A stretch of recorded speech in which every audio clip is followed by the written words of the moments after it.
Hey there, this is Color for Digital Design, and this is Unit 4, and we're talking about calibration and chromatic value. Value being a property of subtractive color, and its additive counterpart is luminance. I'm Alvalin Lundgren, and I'm your host for the journey. We're first going to begin with a discussion of chromatic value and value contrast. Value is probably the most important property of color because it is the reason why we see things. We see any form in our visual field because of a change of light and dark. Value contrast, that relationship, is crucial to our ability to see. Chroma is a secondary issue in recognizing form. So value refers to the lightness or darkness of a color or a hue. And we have a John Singer Sargent sketch of a guy over here. And he's all in values. He's all in black and the lighter color of the paper, which is not white. It appears to be light gray. And there are various shades of gray in the pencil technique. But we see the form fairly clearly. There's no chroma in this. It's all achromatic. It is all value understanding. As I said, value is why we see form, and if we can't differentiate differences in levels of color, differences in light and dark, we are not able to see a whole lot. Value is the opposite of luminance.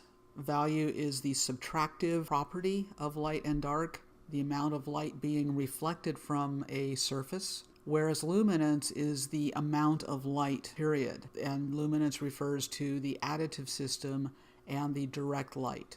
So the more light you have falling on a surface, the more likely that surface is to kick back more light. But if the surface color is dark, it's going to absorb a lot of the light. And when values are similar, whether we're just dealing with grays or we're dealing with chroma, we are going to have boundaries between shapes that are not easy to see. For instance, if we look at the image of the girl on the chair, obviously she's a lot darker than the chair, so she separates from the chair. But if we notice the edges of the chair and the very subtle changes in the grays, it becomes very difficult to make out the detail on the chair, also in the shadow areas and in her darker tonalities on her clothing. It is difficult to make out some of the edges and the folds in the fabrics and things like that. So where you have strong value contrast, it's easy to separate one form from another. Where you have limited value contrast, it's not so easy. We understand value relationships and the expression or the depiction of value most easily in a grayscale.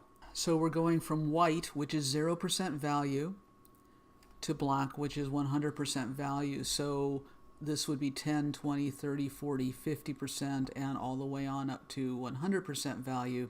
Whereas something that's 100% value is reflecting very little light, and so in the subtractive idea, the luminance level would be at 0 or close to it. And then on the other hand, white would be considered 100% luminant. So value and luminance, value being the subtractive property, luminance being the additive property, are opposite or inverse to each other. Chromatic value is the value of a hue or a color. What I have here are 3 color swatches that are placed on their closest value expression. So the blue is lighter, the orange is darker, and the red violet is even darker. So I can pull these out.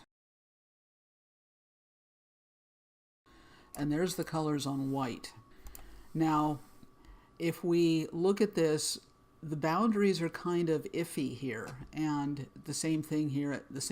It is hard to detect the precision of the edge. If I move this lighter, you see how much more easily we see the color on the background. Whereas because the values are similar, the blue remains hard to detect. If I move this up the scale, it becomes lighter. And we'll take it back to where it was. So it's lighter than that, it's darker than that, and so that's where we are. So every color and every gray, every chromatic color has a value equivalent. Looking at this chart, we have our three additive primaries, red, green, and blue. And when we take them darker, we lose the luminance, we lose the saturation, but we increase the value. And at 100% value, all of these fade to black, which means that there's no light. At full intensity, though, they are not the same value. The blue is darker, the green is lighter, the red is somewhere in between the blue and the green, but closer to the blue. These are fully saturated, but they don't represent full luminance until you blend them all together and get white. When you're working in pigment, if you want to lighten a color, you simply mix white in or make it more transparent against a white background, like with watercolor. If you want to darken a color, add black, and that's called shading. And if you add a mixture of white and black or gray, then you are toning. And tints, tones, and shades have different character qualities in pigment. When you're changing value digitally, to tint you're going to increase the luminance. To shade you will obviously decrease the luminance. And if you want to tone, you actually will pick a modulated color in the middle of high luminance and low luminance, but that is also chromatic. A key to understanding how we see color and to working with color is the concept of relative value. We perceive value based on what the surrounding colors are doing. So we can think something is dark when it's really not as dark as we think it is, and we can think something is light when it's not as light as we think it is, but it's looking lighter on a darker background and darker on a lighter background. And this happens whether the colors are achromatic or chromatic. So we can see this strip is the same gray. There you have it. And that's the same color from end to end. But if we place these on various background values, this is perceived darker, this is perceived lighter, this is perceived lighter, that's perceived darker. So our understanding of value in our perception is relative. And this is an important thing to understand as designers, artists, and photographers, because if we see form by value first, then we can understand how to manipulate color within our images to make them communicate in the way that we want them to. So here's a swatch comparison. We have the orange on the first row. It's on a light gray, so it's appearing darker. And the middle one is appearing lighter, and the one on the right is appearing even lighter. And the only difference between these three colors is their backgrounds. So I can take this and put it over here. We can see it's the exact same color. Same thing with the green. It's lighter on the darker background. These are about the same value. The orange and the green are equal in value. And then here on the yellow, the ochre, the green is appearing darker, but again. And this is a gray. On a lighter blue, it's looking darker, it's looking lighter, it's looking even lighter. Notice that the boundaries here are not as distinct as they are over here. The edges are really crisp here, less so here, and even less so here because the values of the background and the swatch are close. Inherent value, or normal value, is the value of a hue. So if you tint, shade, or tone a hue, or you neutralize it, like we talked about in session 3, you are going to change the value of the hue, and it's no longer normal, natural, inherent starting point value. This is just a grayscale interpretation of the 12-hue circle. And you can see that violet is the darkest of the hues, and yellow is the lightest, but yellow is not as light as white, and violet is not as dark as black. In a color picker, we notice when we're dealing with just a single hue, we're going to have, usually in the upper right corner, the inherent value of the hue. It will lighten to white in the upper left. It will darken to black in the lower right. On this side is the gray. Over here is the normal value and then shaded, and everywhere in between would be tones. In the Itten 12-hue system, he broke down the hue families into tints and shades and created a value chart. The normal value of each hue is at different levels. So, for instance, this is normal value yellow, and it equates to this gray. Normal value yellow-green is one step down, equating to the gray that's one step darker. The normal value red-orange is a couple steps darker, equating to this gray. So the fully intense hue is here and here and here and here. The hues themselves are not the same value. They are each different in their lightness or darkness. Our ability to see form, again, is based on our ability to separate light and dark colors.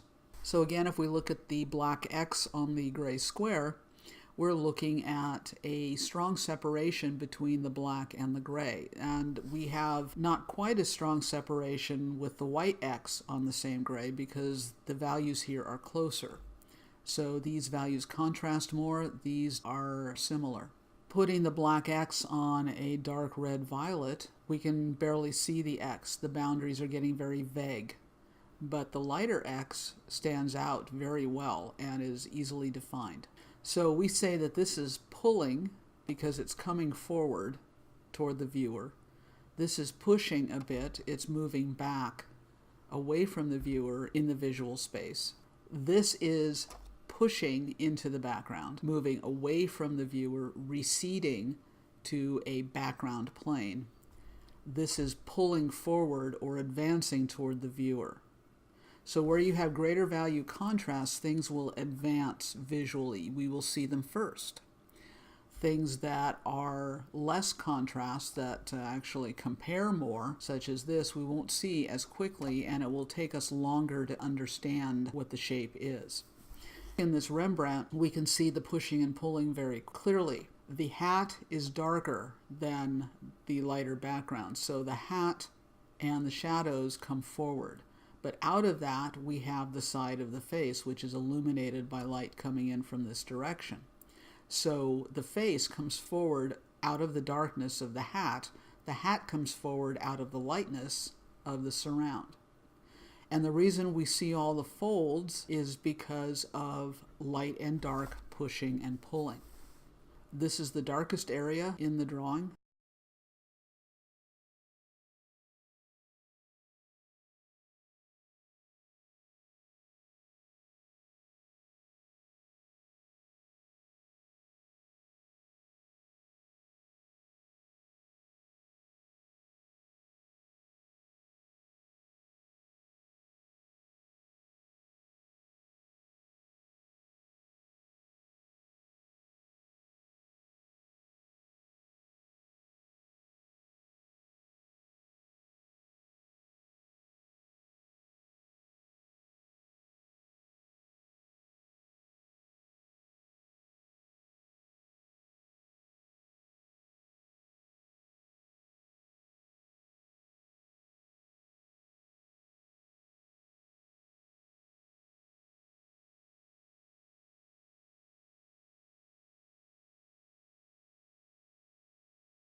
pushing and pulling kind of going back and forth all throughout these pieces.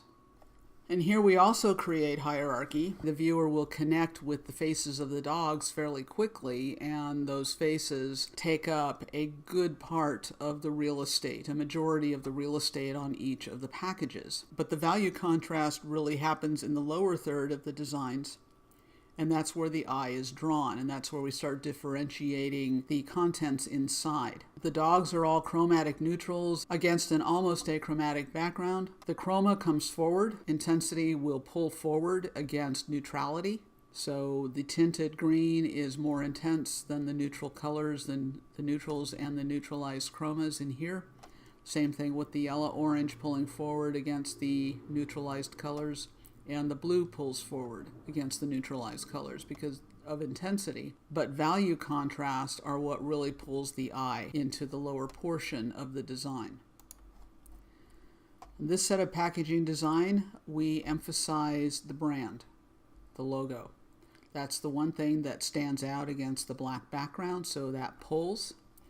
Then the various colors are less contrasty in terms of value. They have more chroma, but they have less value difference between them and the background, so they don't stand out as much as the brand itself. And of course, the shield is obviously a brand icon for this particular product line, and it stands out quite a bit against the background. So there's a lot of pushing and pulling going on in this package design. We could also apply value and color to frame information. Framing is a graphic design and web design device to call attention to certain things by framing them with other things. So what the designer's done here is call our attention to the title of the book, the author's name, and then the reviews in that order. There's less value contrast between the black and the yellow-orange. There's a lot of value contrast between the black and the white. The author's name stands out against the white background. So you can use value contrast for framing, for emphasis, and to create information hierarchy, whether you're working in print or digitally. So if you have any questions about value, value contrast, normal value, relative value, all those terms, feel free to ask them in the session forum. So let's move on to the technical portion of our session, and that is to talk about calibration. Calibration is basically a method or a process of conforming things to a certain standard or expectation. When we calibrate something, we have a standard of measurement and we bring that thing that we're working on or that we're trying to calibrate as close as possible into a match with that measurement. And what we want to do as designers is calibrate our displays, and then we want to calibrate our devices, our peripheries, such as a printer, and we want to also consider calibration if we are doing any sort of offset printing or working on things that are going to go on the internet. The purpose of calibration is to create consistency between a source and an output. So between an original raw file out of your digital camera and the digital output onto your website. When we're dealing with display calibration, our focus is to get that image or that video looking right. When we're calibrating printers, we want the printer to output the best result. So calibration is a science, but it's also an art. And it's not exact. This is one of those things that between the additive and the subtractive system, so additive being your display, subtractive being a printer, it's not going to be a perfect and absolutely accurate alignment. So what we want to do is get as close as possible. To do that with a display, we need to measure things. And so to measure, we need a measuring device, we need software, and we need a color control chart. So those three things work together when you are calibrating your computer monitor. When you're measuring color, you're measuring with a device known as a spectrophotometer. There are basically two types of spectrophotometers. One is a tristimulus option, and tristimulus measures the luminance of three, that's the factors or the stimulus via filters. So most of the time it's going to be RGB, and those wavelengths are measured via filters in the device. A wavelength spectrophotometer is the higher end, more expensive idea, and it will measure actual frequencies both of printed work, such as that, but also of your screen. You need a test pattern, and a test pattern is going to consist of true neutrals, grays, chromatic neutrals, saturated color, and the test pattern is also called a contrast pattern. And in a way, the color control strip that I supplied to you is in and of itself a test pattern. And then you also need software. So software basically is going to take the readings from the measurement and compare them against the color standard, which is the test pattern. The measuring device is going to measure three things: primaries, white point, and then secondaries. With the primaries, that's the first thing it will look at, and it wants to make sure that RGB are each firing at 255.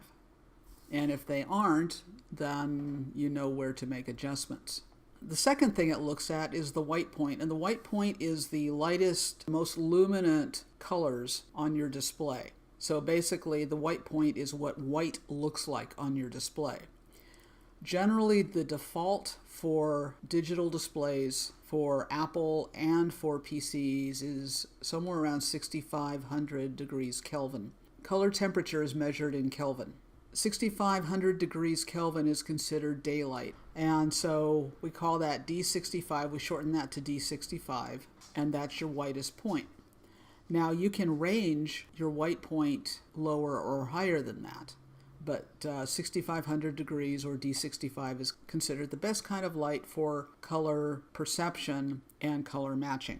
An acceptable range of white point would be 5,500 to 6,500. Now 5,500, you're going to be more yellow because the color temperature starts cooling off. Higher than 6,500 degrees Kelvin, you're going to get blue. So anywhere within this range is okay. I keep mine at about 6,000 because it's kind of splitting the difference. Just making a white point adjustment on your display will fix a lot of color issues. But the lower color temperature means you're going warmer. So lower degrees Kelvin, you have a warmer light. Remember when we talked about additive color, talked about light quality a little bit, and a lower wattage bulb is going to be a warmer appearance than a higher wattage bulb. The color of the light affects the color that we see. Remember that the subtractive comes forth out of the additive system, and the additive system has to be functioning properly in order for the subtractive to function properly. That's why when you do a press check for a printer, you're looking at things under a color balanced light source. The last thing that the measuring devices deal with are the secondaries. If your primaries are working okay and your white point is doing what it needs to be doing, the secondaries need to also be doing what they need to do. So the measuring device, the spectrophotometer, is going to be looking for the CMY, the additive secondaries, to be what's known as phased accurately. Phasing is the process of blending RGB values to create the secondaries. And so just like you did with your additive hue circle, you're trying to get the additive secondary to be a midpoint between the two additive primaries. So you're trying to phase the secondaries based on what the primaries are. So that's what the measuring device does. So it wants to look for accurate phasing of the secondaries or accurate blending of the secondaries from the primaries. So how to calibrate your display. First of all, you want to use a warm display. That's not light quality, but that means it needs to have been turned on and running for at least 30 minutes. So it's up to speed and everything in the display is at a operating temperature. The age of the display, how long the display has been on, and the ambient light quality all affect the image that you see on screen. You want to begin by setting your color profile, your display settings, to the default or standard setting.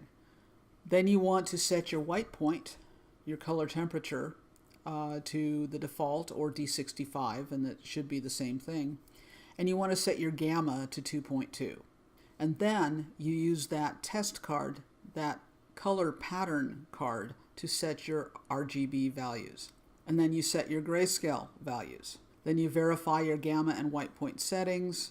After you've done all of that, if you need to readjust the primary levels, go back and do that. And then you save the new color profile. That's generally how you calibrate your display. If you have an Apple, it walks you through this calibration. You don't need anything extra because it's already built in. I think within the PC, it's the same thing, but it's a little bit different process. I've got links to both of those in the resources section for this session. So take a look at those articles and go ahead and work on calibrating your display, whether it's a laptop or a desktop. Something you might want to think about is that as you work with graphics and video, your wallpaper, your desktop wallpaper, should be a middle gray. Why? Remember, there's no after image. There's nothing unbalanced when you're looking at a middle gray field of color. Therefore, the background color does not affect how color appears on screen.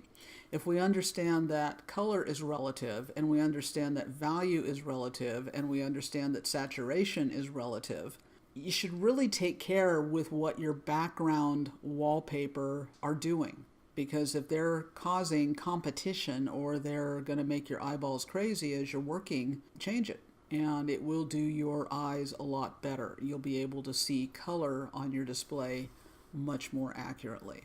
For your desktop printer, whether it's laser or inkjet, you want to create your own color test pattern. And with that, you want to include CMY swatches, grayscale swatches, neutrals, chromatic neutrals like browns and tans and things like that, tints, pastels, and also images that contain neutrals, earth tones, and bright colors. So we can look at something like this. There are 4 test pattern pages here.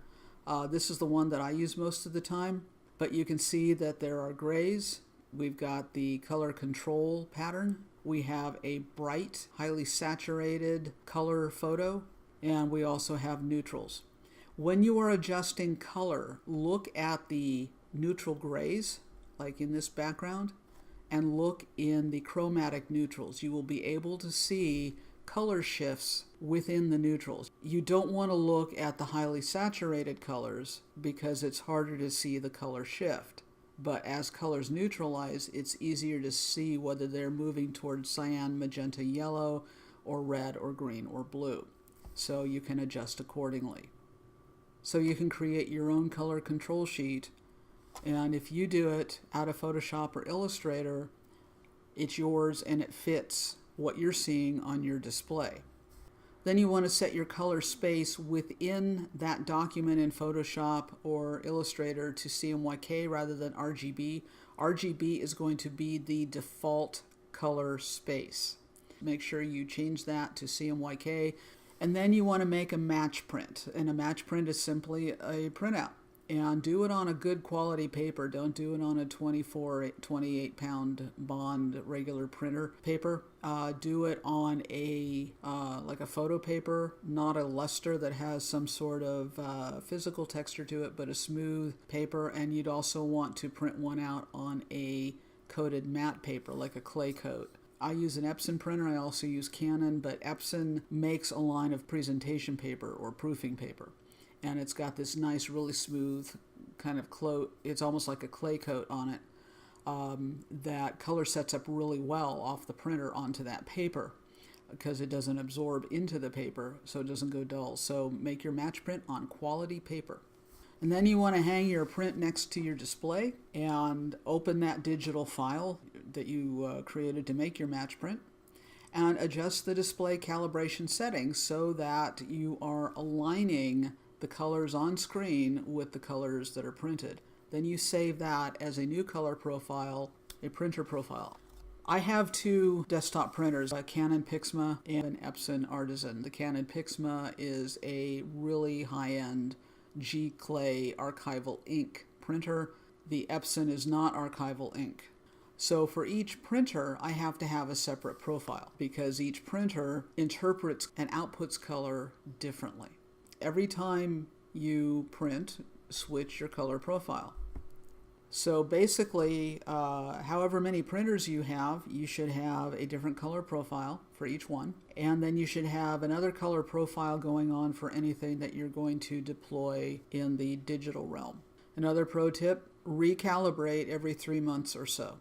As your display ages, it starts displaying color differently. Stop and recalibrate. It's kind of like, taking your car in for a tune-up every 4,000 miles. Another tip, use all-around ambient lighting when you are adjusting color. That's your background, that's your environment lighting. You don't want to be in really bright light, and you don't want light to be really low. You want ambient lighting that's not causing harsh shadows or hitting strongly against bright colors, because that's going to feed back into your eyes, and it's going to affect how you're seeing color on your display. So your assignment for this session deals with value, and so check for that in the coursework. And again, if you have any questions about calibration or value, feel free to ask them in the session forum.